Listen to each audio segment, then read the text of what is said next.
私は全部教えてあげる。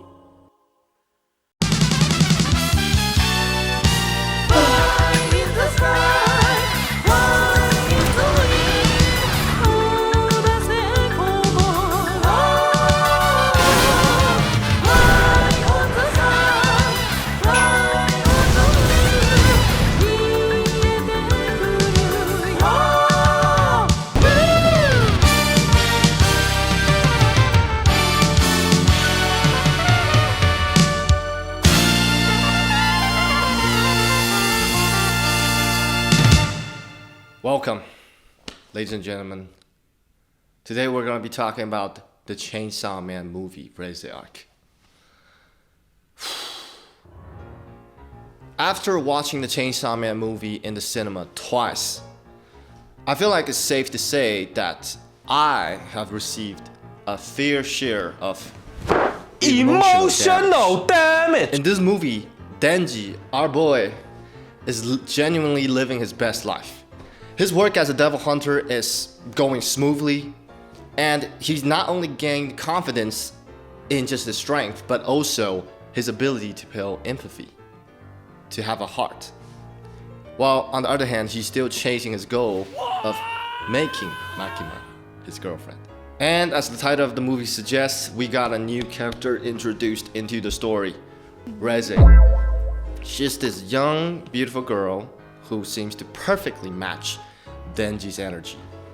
And as Denji grows fond of her, he finds himself torn between the two girls that he's attracted to, Makima and Reze. In this video, I want to break down the Reze Arc movie in 3 different perspectives, and then giving my final rating at the end. So for perspective 1, we got the overall plot and character development. So this movie can be roughly divided by 2 parts.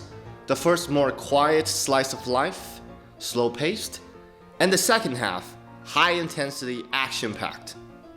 So in the first half, we're introduced to a couple of new characters, including our beloved shark fiend, Beam, Chainsaw-sama Saika, and of course, the emotional focus of this film, Reze. And through her interaction with Denji, we slowly build a connection with her as their relationship blooms. And one of the most significant scenes is actually in this first half of the movie, and personally, one of my favorite scenes in this whole movie.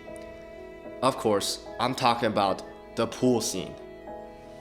Oh, the pool scene.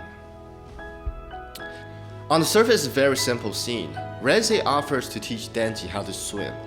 But despite the simplicity of this scene, it has a profound emotional impact on this whole movie and perfectly sets up for the tragedy that's about to unfold in the second half. So normally Denji is written very much like a real teenager, right? He's very honest about what he wants. He's openly attracted to girls, and he's unashamed of his hormones. But what is fascinating about the pool scene is that despite how close Reze and Denji are, it was not sexualized or suggestive at all. The pool scene strips everything back to something far simpler, something more pure almost.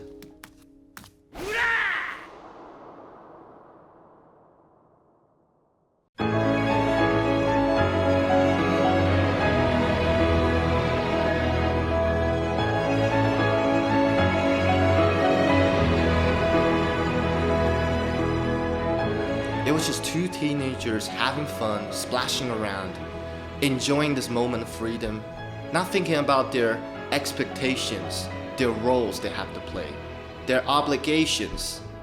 They're not thinking about any of that. They're just truly just enjoying the moment. And for once, Denji isn't Chainsaw Man. Denji is just a kid. He's just a kid falling in love, a kid having fun. And that sense of joy and purity is exactly why the second half hits so much harder. The film allows Denji to experience happiness first, only to take it away in the second half. So, spoiler warning, I'm about to get into spoiler territory, so if you haven't watched the film, just please go watch it. Please watch it. If you have any idea what Chainsaw Man is about, or even if you don't, just go watch it. You will not regret it.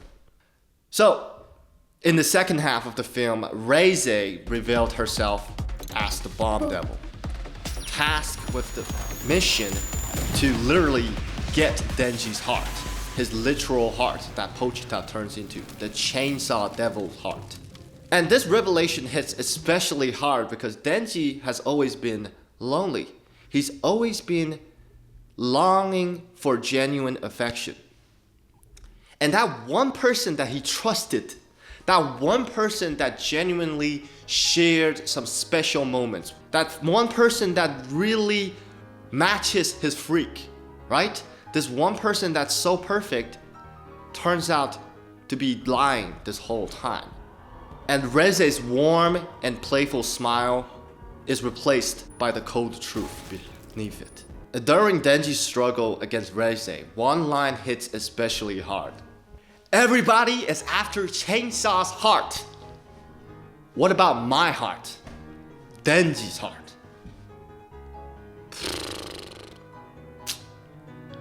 This line perfectly summarizes the tragedy of this arc.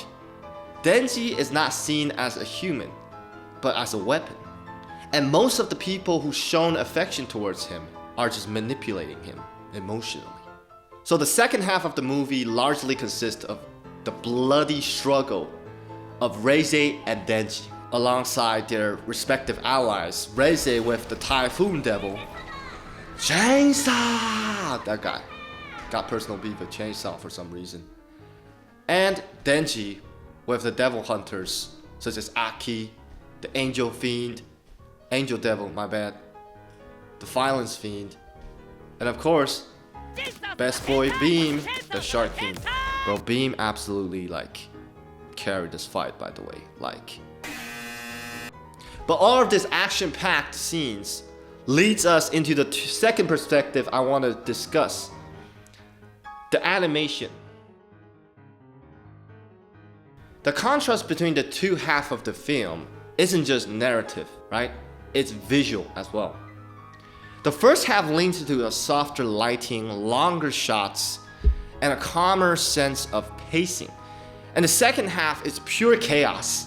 Speed lines, violent impact frames, distorted perspective, and almost relentless momentum that barely lets you breathe.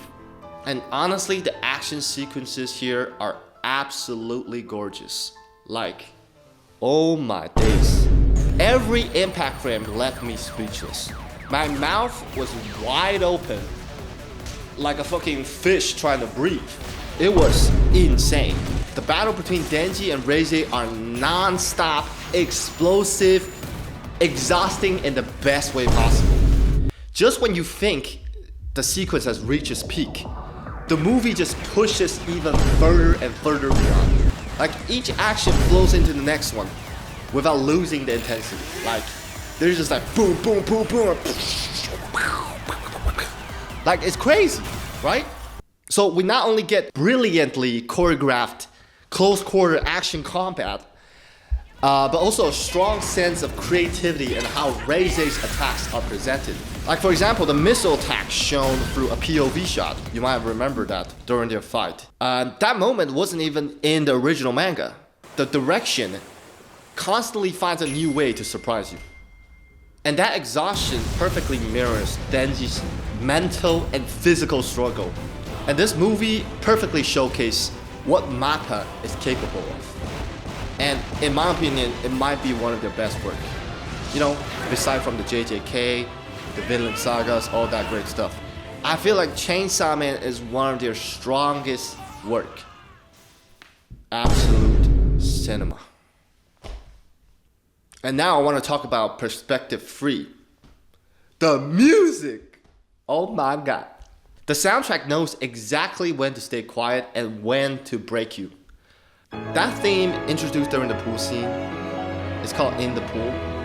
In the Pool is reworked into a different version called In the Sea as Denji and Reze sinks into the bottom of the ocean after their final battle. This musical callback doesn't just connect the two moments sonically, but it binds them together thematically and emotionally. Because this ending is only possible for one reason. Reze taught Denji how to swim. It's beautiful. What was once a symbol of innocence and freedom is now becoming the sound of loss.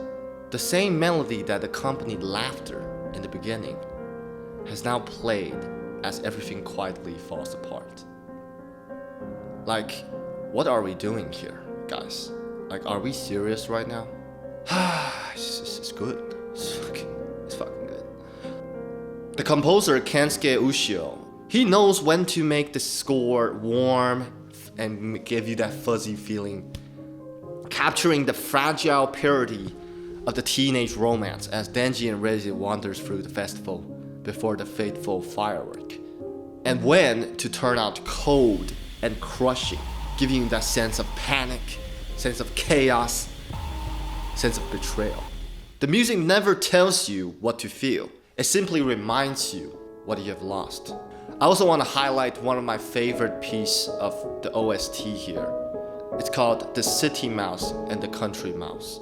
This track plays at the very end of the movie when Reze meets her end in a dark alleyway. It is a moment that feels deeply unsettling, yet somehow calming and peaceful. The music carries a disturbingly calm, like the quiet acceptance of something that's inevitable. It feels like a whisper telling Reze that the struggle is over. Everything is over. She stares towards Denji's silhouette, sitting unknowingly in the restaurant ahead, still waiting for her to arrive. And she never does. So I hope you can go listen to that soundtrack right now and just think about the scene.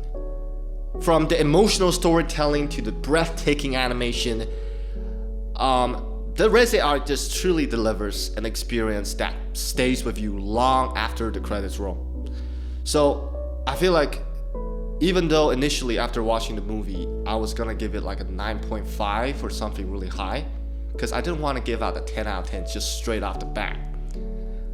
Because I feel like 10 out of 10s are reserved for the very special movies, you know. But I gotta have to give it a 10 out of 10 right now, because after all these months on sitting upon it, pondering upon it, kind of thinking about it, I just can't stop thinking about it. So I feel like I have to give it a 10 out of 10. And it's the new year now, 2026. Happy New Year, by the way. And I'm still thinking about this movie. What about you? Leave your thoughts down in the comment below. Tell me if you are still thinking about this film. And yeah, I'll see you in the next one. Come!